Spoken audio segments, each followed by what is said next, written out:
नमस्कार। आज की कहानी है टेढ़ा। वृंदावन का एक साधु अयोध्या की गलियों में राधे कृष्ण जप रहा था। अयोध्या का एक साधु वहां से गुजरा तो राधे कृष्ण सुनकर उस साधु को बोला, अरे जपना ही है तो सीताराम सीताराम जपो, क्या उस टेढ़े का नाम जपते हो? वृंदावन का साधु भड़क कर बोला, जरा जवान संभाल कर बात करो, हमारी जवान पान खिलाती है तो लात भी खिलाती है। तुमने मेरे इष्ट को टेढ़ा कैसे बोला? अयोध्या वाला साधु बोला, इसमें गलत क्या है? तुम्हारे कन्हैया तो है ही टेढ़े, कुछ भी लिख कर देख लो, उनका नाम ही टेढ़ा कृष्ण, उनका धाम भी टेढ़ा वृंदावन।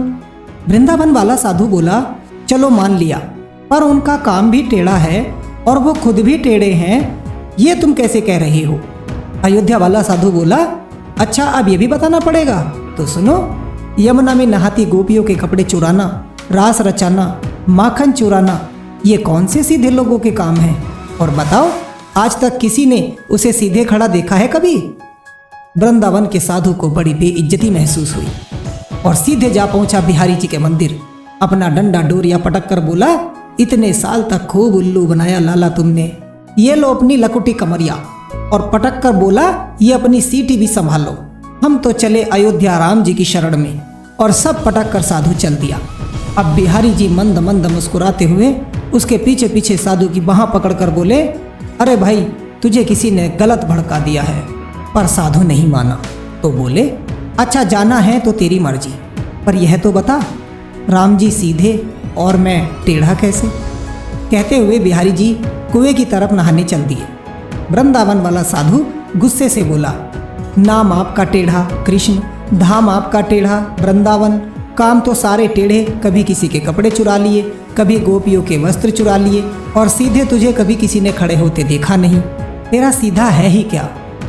अयोध्या वाले साधु से हुई सारी झें झें और बेइज्जती की सारी भड़ास निकाल दी। बिहारी जी मुस्कुराते रहे और चुपके से अपनी बाल्टी कुएं में गिरा दी।